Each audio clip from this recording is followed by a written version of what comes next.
And I remember telling my parents that when they were scared to let me go to Hollywood and do all this stuff. I was like, you raised me right. Don't worry. I'm gonna be able to hold all of these values and carry through. It is possible. But that does come with a strong faith, I believe, and strong roots.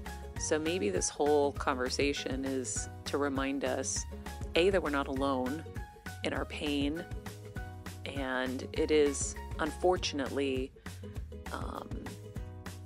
a product of a universal emotion of jealousy and competition and, fear on their part for wanting to hurt us and slander us and stuff. And then finding your faith and finding who that guide is in your life. God, Jesus, the Virgin Mary, Saint Nektarios, whoever it is, Buddha, whatever, that is going to keep you grounded and rooted and remind you that you're not alone and that you're not walking this life alone.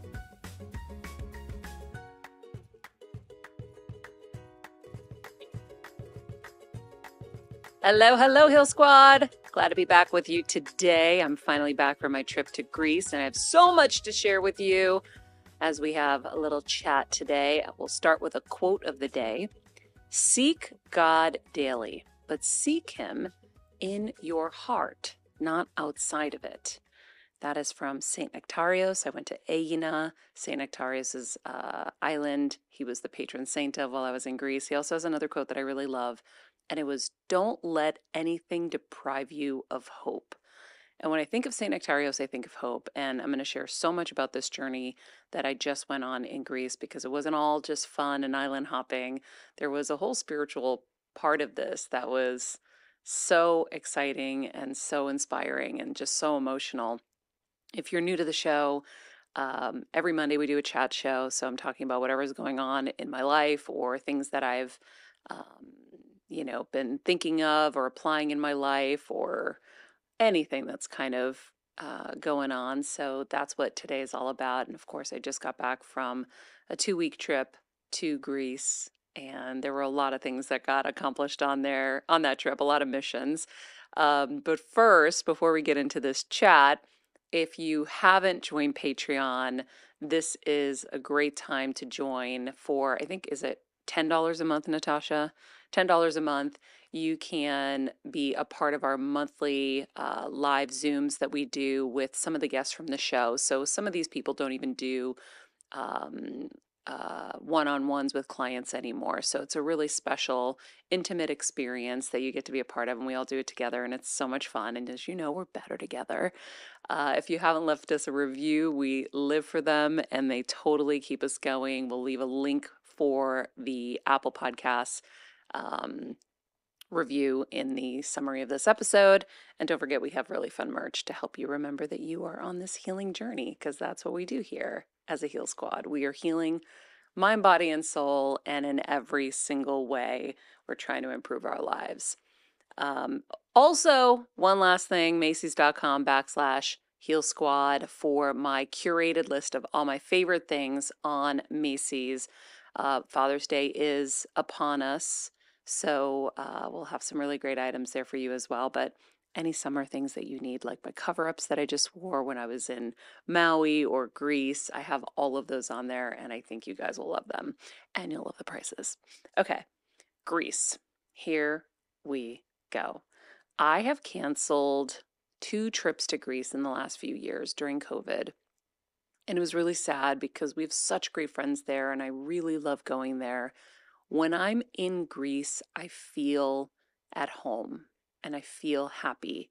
And anyone who sees my pictures or whatever, they're always like, "You're glowing, you look so happy." I'm like, "I know, I feel it. It just is." And one of the first things I did, and I didn't plan it, was I had my new Greek passport because I had just become a Greek citizen. And normally I would race to post something like that. I'd be like, "I'm so excited, I want to share it." But I didn't. And I don't know why, but it ended up working out perfectly because we went to the Olympic Stadium with my friend Satiris, and we took a picture and I posted it there. I thought, what better place than this, historic spot to announce that I am now officially a Greek citizen. Something I've been wanting to do for a while, and it kind of got derailed a couple of times while my mom was sick. It was just too hard to get all the paperwork, and we had a few obstacles because my parents' marriage was never filed in Greece. My marriage wasn't filed in New York yet. There were so many different things. So there was a lot to accomplish, but I'm finally a Greek citizen. There were a couple of goals on this trip. One was my dad's bucket list party. So I've asked my parents for years, what are the things you guys want to do? Now they've had really incredible experiences because I always say they're like my American Express card. I don't leave home without them.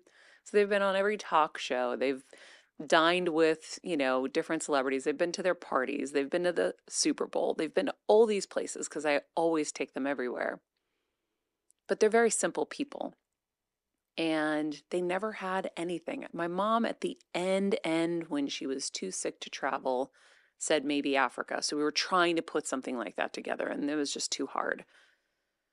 But when my mom passed, I kept kind of badgering my dad. What do you want to do? What do you want to do? He's like, Maria, I just want to have a party with all my friends in Greece. Okay. And he had said that, oh gosh, when was it? Just in the last couple of months. And I said, okay, well, as Kris Jenner said, tomorrow's never promised. We got to get this done. And I hate planning travel. I can plan like work trips fine, but when it comes to vacations, it is such a challenge for me. I get really overwhelmed by it and I don't enjoy doing it, so hence we don't go on too many trips. But I knew this was another mission, so I had to plan it. I had to put it in the books. I did. And I knew we had to do it early enough because we have a baby coming this summer. And I was like, okay, we got to get that, kind of done ahead of time. So we planned it. My friend Satiris, who planned our wedding in Greece, helped me as usual. And my dad had the best time ever. I had a list of his favorite songs. We had a live band performing. He and I even got to sing a little bit at the end, which was funny. We've been joking that we were going to duet to one of our favorite songs by Paschalis Terzis. And then the moment kind of happened, and he was, a few drinks in. I was just so giddy to see him so happy. So we did end up duetting, which was funny because when I was healing from surgery, he and I were practicing and we'd use like spoons as our microphones in the kitchen and my stitches would hurt in my abdomen singing so loud and passionately because I don't know, something about international music, especially Greek music, like your blood just kind of, I don't know, it's a whole different thing than, American music for me. And so we just had the best time. Now we had a little bit of a foil because my brother had food poisoning slash potentially some alcohol poisoning from the night before because we went to the Bouzoukia. Now, if you go to Greece, you've got to go to Bouzoukia. It's like a nightclub where you get a table and they do bottle service and all of that. And all these Greek singers perform. It's a different kind of venue. They don't have them here. Now, Kevin is like obsessed with bringing them here because it's so much more fun. I don't enjoy going to concerts and standing up next to each other. Like, I don't know how people do it. It's not, I didn't grow up doing it. I've only been to a few concerts in my life, but it's a little awkward. But if you have a table and you have your friends and you guys are, able to mix some drinks and have some cocktails, it's such a more fun experience, I think. So we did that. My brother had a few too many, and I think he had some food poisoning, so he was suffering the next day and then ended up having to go to the hospital. So he missed my dad's party, but he got better in time to make it on the trip that we went to the islands, which was good. And Kevin was an incredible caretaker. If you don't know Kevin and you haven't listened to the show before, my husband is the ultimate caretaker. So yeah, he took really good care of him. So Dad's bucket list party was amazing. Everything went great. We had a lot of fun. I also had another mission. It was to see my uncle, who last summer was maybe not going to make it. He's in his 90s. He was very sick. My dad, I flew him out to see him. I had just been diagnosed with diabetes at the time and was quietly trying to figure it all out. So I couldn't go.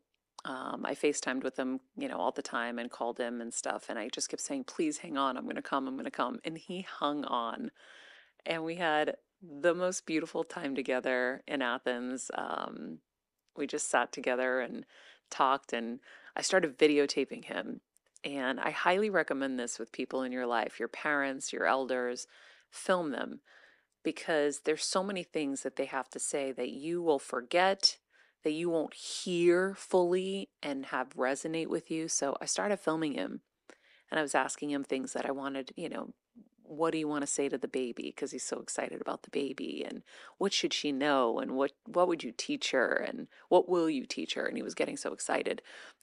It was so funny. I would shut the phone off, and he would be like, "Trava, trava," which is like, take the video, take the video. So I had to keep doing it. He was like so loving the moment of getting to be on camera and share his thoughts and feelings, and so I had some special time with him and my aunt, who was my dad's sister.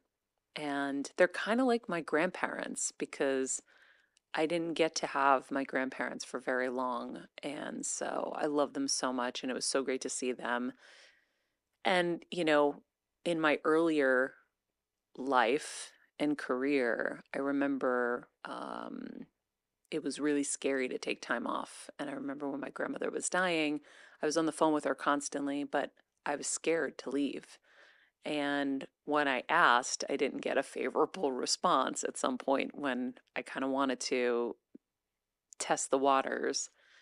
And my grandmother ended up passing while I was stuck in a hospital in France. So I was working for an entertainment show. They dropped me off at the hospital, ditched me, left me alone. I didn't speak English, they didn't speak French. And the hospital thought I had SARS at the time. And the only two words I could understand were terminal and surgery. So I thought I was going to die, but I was going to die alone. It was Memorial Day weekend. Kevin didn't have an updated passport, couldn't get to me. It was such a crazy time. But my grandmother ended up passing then, and I always regretted that I never went to see her. Now, I think this generation is better about these things than maybe my generation. We were more scared. This generation really understands, I think, the value of these things, but I share it in case um, you have someone in your life that you need to go see. Make the time, make the effort, do whatever it takes, because that's really all that matters in life is our connections with people and the love that we get to share and those moments. So I get teary eyed just thinking about the exit and the goodbye because, you just leaving, you think this might be the last time I get to see them. Although I did tell him I was coming back in November for the Authentic Marathon in Greece, and I really think I have a shot at one more visit with him. So, and at that time, who knows? Maybe the baby will have to visit and get to see him too. So that was mission number 2. Dad's bucket list party 1, seeing my Uncle Nico, number 2, and of course my aunt. And number 3 was celebrating with all my friends and family there, celebrating my health and what I had just gone through. When I was in the hospital, my friend Tamar flew out from the Bahamas just to be by my side the entire time. It was her, my friend Rachel, and my friend John Amaral, who's been on this show before. And we were talking about this trip. She was putting it together, and she's like, you're going to have something to look forward to. And so I did. I looked forward to it the entire time I was healing. I was like, okay, we're going to go. We're going to have an amazing trip. I asked, she's like, where do you want to go? Whatever you want to do. And I said, I really want to go to Aegina. Aegina is the island that our patron saint of healing, Saint Nektarios, spent his life on, or the remainder of his life at some point. And when my mom and I both got brain tumors, I remember a lot of people saying they were going there to pray for us. And I just had this like vision of a monastery and on this island and people going there. And I'm like, I really want to go. I really want to go. My mom did get to go, which was great. My dad told me, I guess, in one of the trips they went there. But I hadn't gone, and I really wanted to go and give thanks and just be say my thanks for all of the healings that we've had because my mom with glioblastoma, they give you 6 to 12 months is kind of the standard.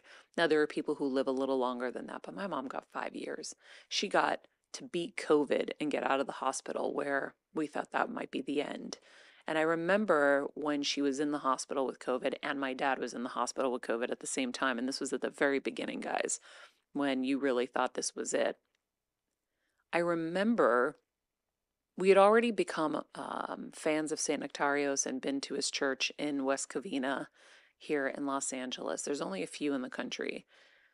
And this one specifically has some of the relics of St. Nektarios, and people go there for healing. And I was told by one of my boss's wives about this church when my mom was diagnosed. And we went there, we felt an instant connection. It was beautiful. And I loved that you just saw all different kinds of people in there. And some of them were in dirty work clothes and other people were in fancier clothes. Nobody was being judged. No one was looking at each other. Sometimes I felt like church was really a show, and it really bothered me. This church is super accepting and super loving and beautiful. And so I make a massive drive to get there when I go, but I love it. So we were already in the St. Nektarios world, but when my mom was in the hospital, my dad was in the hospital, I did a deep dive because I couldn't sleep that night. I remember thinking this might be it, and I wanted to seek solace in him. And I read about his story, and he had a really, really rough journey. A lot of jealousy, a lot of slander, a lot of accusations, a lot of pain.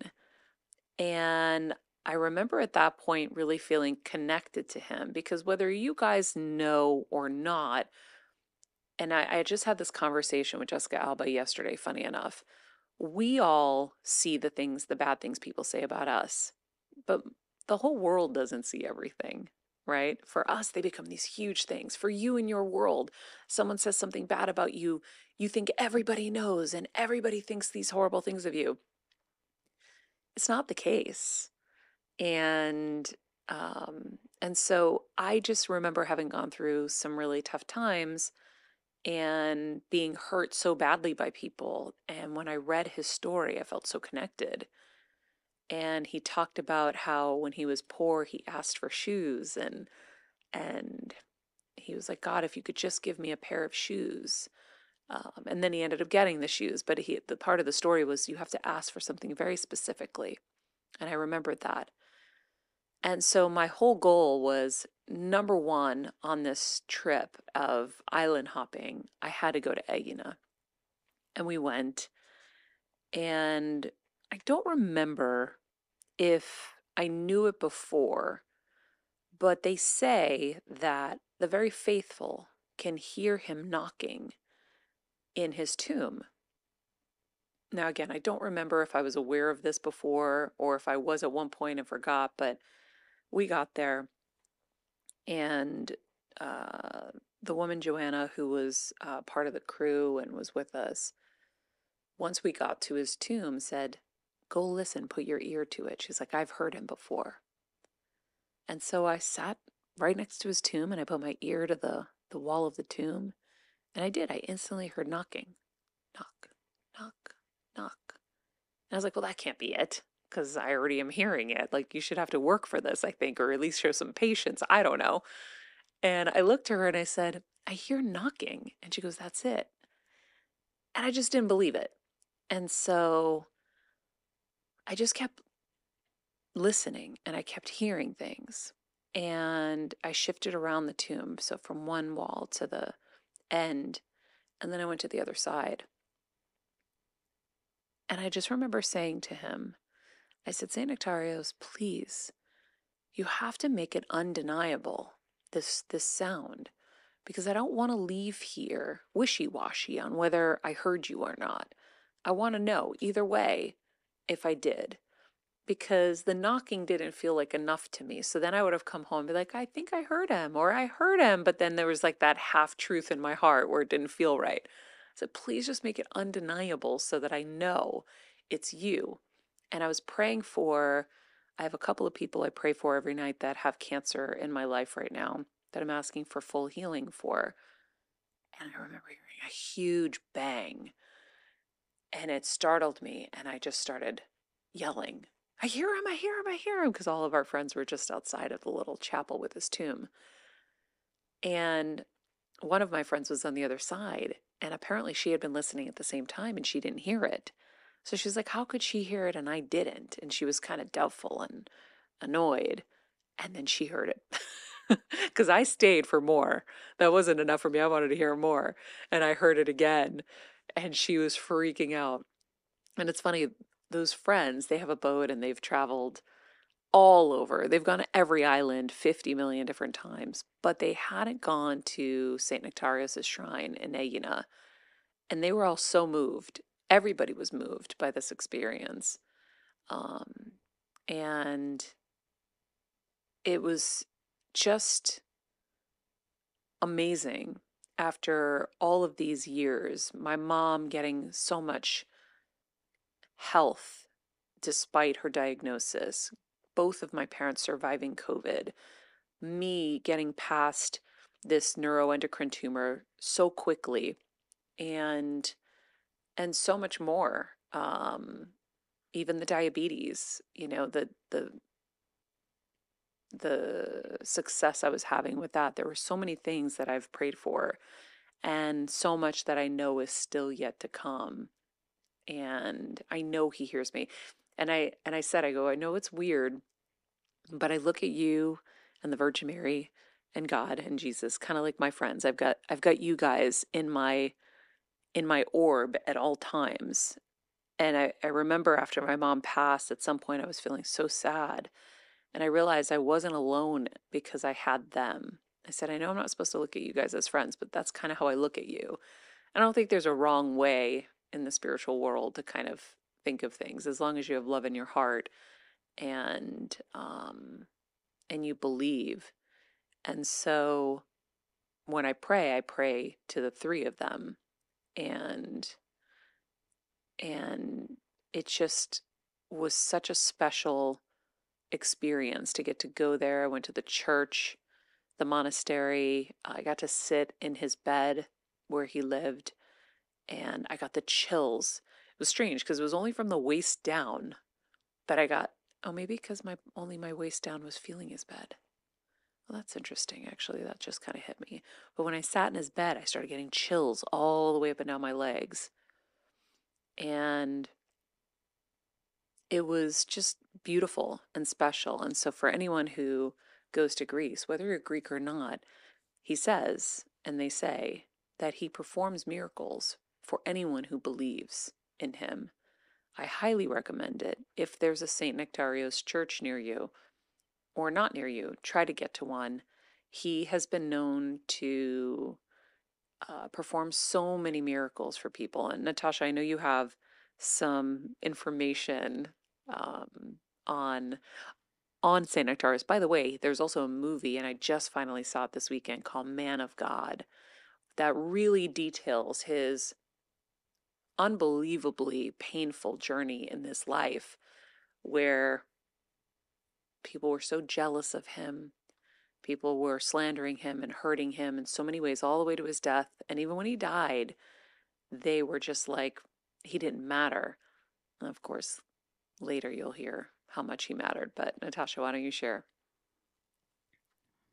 Yeah, I mean, there's so many amazing stories.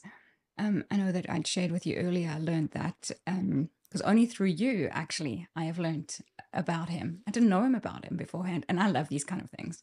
Like I've traveled the world to go and visit all these little like tombs and experiences. So this is really cool. It's now on my list. Ah, I love it. So when he passed away, he was just very anonymous. No one knew who he was or what he was, what he was doing and when he was in the hospital.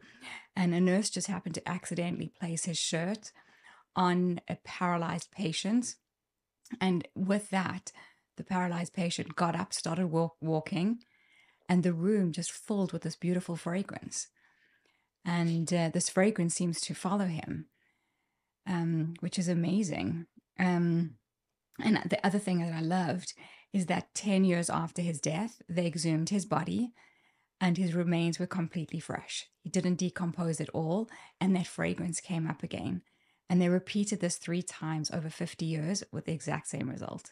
Not amazing. So amazing. Yeah, they say if there's a fragrance coming from the grave, that is the sign of a saint. And I was telling the priest yesterday in church, because I went back to our church here in the States, I said, I had this weird moment where I was in bed and I have my icons on my mantle and I pray there every night. And actually, I'll share that on Instagram so you guys can see. But I was in bed and all of a sudden, all the windows were closed. I got this unbelievable aroma of floral scent around me. And all I could think about was that it was him. And so I asked the priest yesterday, I go, am I crazy to think that? But it was my first instinct. So I have to believe in my first instinct. He goes, yeah, that happens. I was like, oh, wow.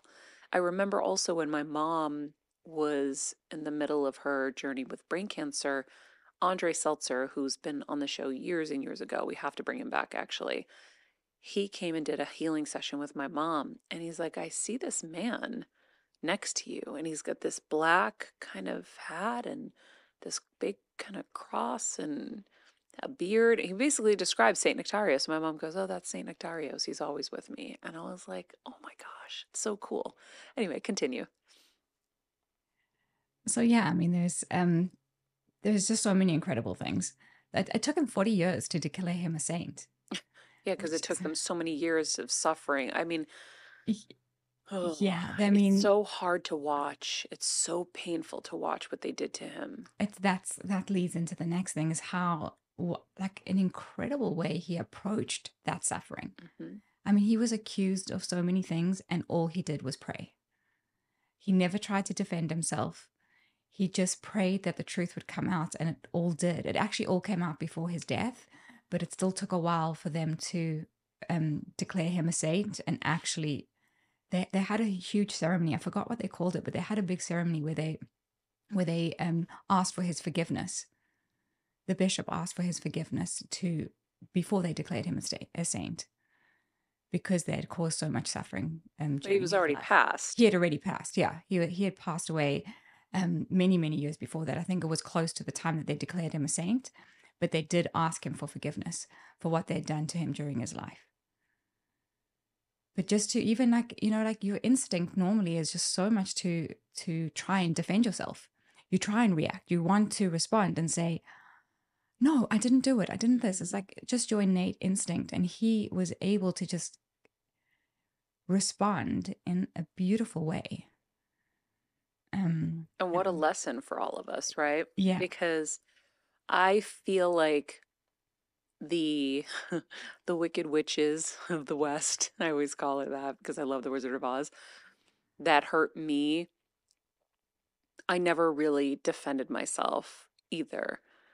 I just wanted to get away from them. So I would always just escape them, go somewhere else, and then I encountered more and just more and more and I understood when in the movie Man of God, there was an assistant that worked with him, and he kept saying, but you're supposed to be a patriarch. You're so, you're amazing. You're so holy, and you deserve this, and you're supposed to be there. And he was like, I just prefer the simple people and the simple life.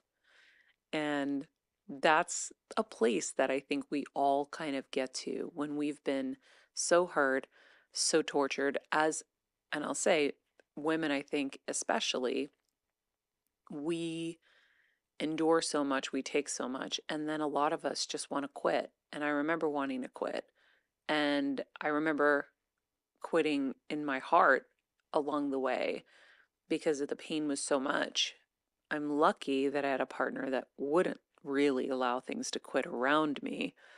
So, because if it was me very early on in my career, after that first incident in the hospital I mentioned earlier, I was like, I'd rather work at Dunkin' Donuts. You guys are so cruel, and this is so horrible, um, to just leave somebody alone like that, 23 years old in a hospital, like by yourself. And anyway, I was like, that's it. I don't want to do this anymore. And that was just the beginning. There was so many things that I would deal with along the way.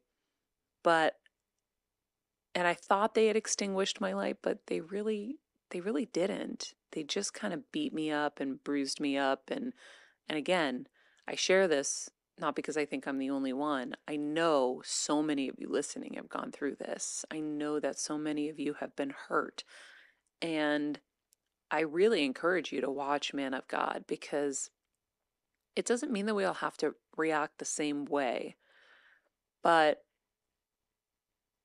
we also don't need to always defend ourselves, because we know the truth and God knows the truth. And I think when you can really like lean into that, you can be freed a bit.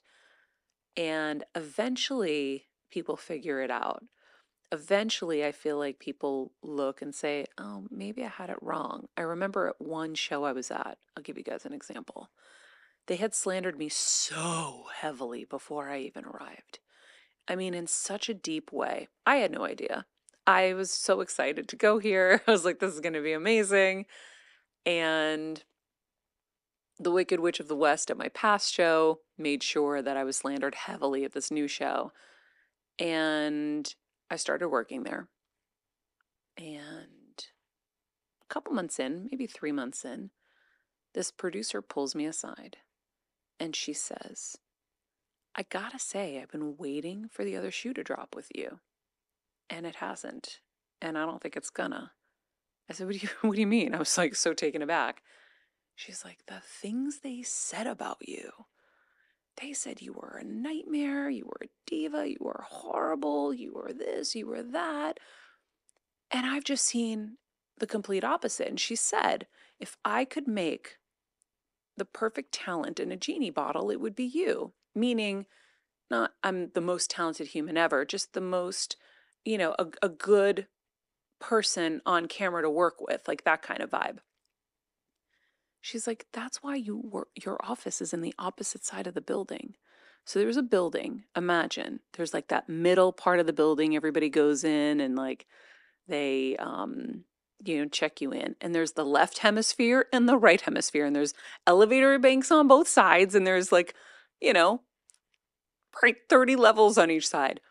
I was on the complete opposite side of my colleagues and my show.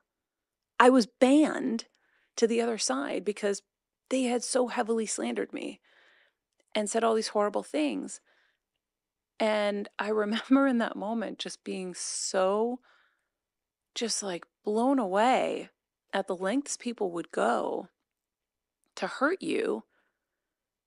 And I never really recovered because people still want to believe the worst in people. And I think it took to the very, very end for people to kind of be cocking their heads to the side. I call it the poodle cock, because when my dogs, see something they're confused by, they do that. For them to realize maybe they were wrong. Maybe that was all lies. And so that's just one example of, unfortunately many, but I know what it's like to just want to retreat into your turtle shell. And I did.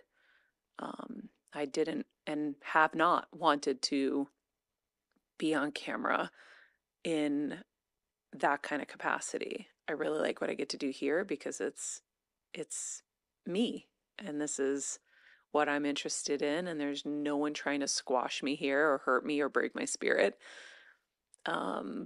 But I know what it's like for everyone to just want to quit and want to retreat, but we can't give them that. So, it's important to have people in your life who are going to hold you up when you are falling down and when you are broken, helping you put the pieces together. But it is kind of claiming our power back to have our spirituality, I think, and to have our faith that all things will be resolved in whatever timeline that is. in St. Nektarios' life, it didn't happen in his life necessarily.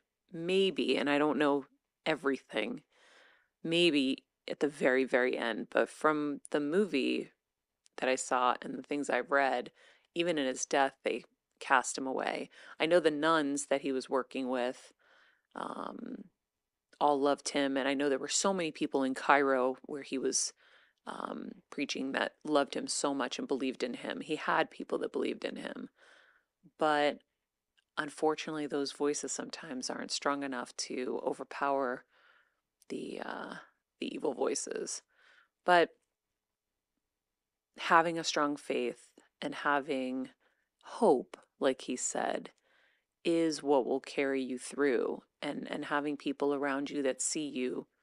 And I actually had to make a list in my phone, people who see me, because I had to remember, who do I call in these moments when I'm being slandered or I'm being tortured or whatever it is. People are spreading lies so that they can remind me of who I am. Kevin every single day has to remind me of who I am still, just to make sure it's reinforced. Um, so I think, in these days, we've gotten so caught up on Instagram and TikTok and so many things that spirituality has become kind of this like vast thing. And, it's not that I think that my religion is the way. I think having something strong is really important to guide us and to give us hope and to give us faith in these tough moments, but also in the good to keep us grounded. Because one of the things he said that I thought was interesting was when he was being told he should be a patriarch, he said something about, with power, oh gosh, and I'm going to kind of butcher this, comes like like almost like a cancer. And I don't want to be tested in that way, because he knew that with power, things change, you change, or you can change. But if you have strong roots, and I remember telling my parents that when they were scared to let me go to Hollywood and do all this stuff. I was like, "You raised me right. Don't worry. I'm gonna be able to hold all of these values and carry through. It is possible." But that does come with a strong faith, I believe, and strong roots. So maybe this whole conversation is to remind us, A, that we're not alone in our pain. And it is unfortunately, um, a product of a universal emotion of jealousy and competition and, fear on their part for wanting to hurt us and slander us and stuff. And then finding your faith and finding who that guide is in your life: God, Jesus, the Virgin Mary, Saint Nektarios, whoever it is, Buddha, whatever, that is going to keep you grounded and rooted and remind you that you're not alone and that you're not walking this life alone. I always love those footstep paintings or pictures, because, you're always reminded that you're not alone, that someone's walking with you. Um, but, you know, it's us kind of also taking back our power. And sometimes you take back your power by just ignoring. I really believe in that. And sometimes I think you have to try to set the record straight, depending on the situation. It is, very individual. In my case, I tried to plead my case through representatives, but it didn't help and it didn't do anything. So for me, it was always just retreat, heal, stay with good people. And now, you know, it becomes the conversation of, do you let them win? Right? Um, which is a tough one, because a lot of us will quickly turn to, well, I need my sanity and I need my happiness and my joy. But I think you can also, you can have that too without retreating and quitting. Um, Kevin will be really, really good as a second part to this conversation about how not to give up your power and how not to quit, and kind of what he's seen on this journey. But I know a lot of us women are really suffering from these things and these pains, and they manifest in illness, clearly, if you followed my journey. There's a reason that all of this has happened, and part of it, you can quickly fall into victimhood. I have, where it's like, you just are just devastated by everything that's happened. But you got to find your way to claw out of it. And I do think, like I said, faith and hope are those ways. I don't know, Natasha, do you have anything to add to that or any questions? I agree with you. And I think that having faith, and it's not, I also wanted to just go back to something you said. It's not only about at work, it could also be in your personal life. You get Mm-hmm. attacked from people. Um, and just by always, like for me, I know that like living in your own truth and living day by day, like you do, people come to realize that you are the person you are. You're the person you say that you are, because actions do speak louder than words. Mm-hmm. And even if those words come from somebody else, you can reflect your own true being by who you are, and that's how you can defend yourself. Because sometimes just using words and defending yourself, it falls on deaf ears. No one cares. Yeah. So just by showing up as one does and their truth every day is probably the best way to defend yourself. Yeah. It's definitely a great way. I mean, I watched Saint Nectarios do that for sure. No matter what, he just kept, as Kevin would say, staying the course. And for him, it was continuing to mentor, you know, priests, who wanted, or people who wanted to go into the priesthood, the nuns, and building the monastery. And I mean, he didn't even have a way to feed himself at one point because they wouldn't allow him to preach. And it's it's a journey. Life isn't meant to be easy. We're not supposed to have problems. These are the things that build character. How you react, how you respond, how you handle things, it builds your character. It's coming to you for reasons, for growth. I know for me, the health stuff has come to me so that I could help other people with their health and communicate all of these things that I get to communicate, and do this show where our mission is to help people with their health. And so, but you can't counsel, you can't advise, you can't help unless you've gone through stuff. And not that we're all supposed to be counselors or that, but there are reasons these things are happening. And so it does go back to the tool that I've loved from Tony Robbins forever, is life is happening for you, not to you. And for Saint Nectarios, there was a bigger play for him, because where would we be without his healings? And so he sacrificed his mortal life for all of us in a sense, and showed this example. So it's pretty cool. I think I think I'll probably leave that right there, but definitely check out the movie Man of God. Um, you can read about Saint Nectarios online. Ask him for help. Ask him for the healing that you need, or your friends, or your moms, or whoever. He does listen, and if you are faithful, he does perform those miracles. And if you go to Greece, I know you want to go to Santorini. It was amazing. I know you probably want to go to Mykonos. It was amazing. We also went to Hydra and Milos, and Paros is my new favorite, by the way. Um, make a stop there, and have that connection, and have that grounding, and have that rooting, and have that moment maybe.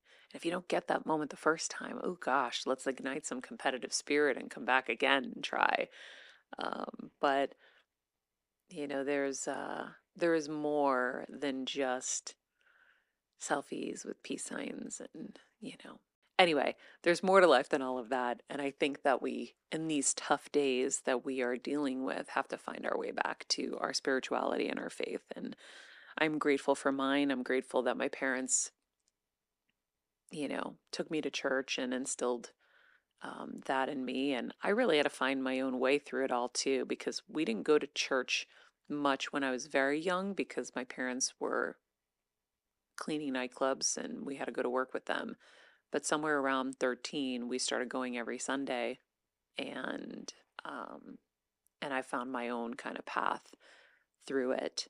So, and you can make it what you want it to be.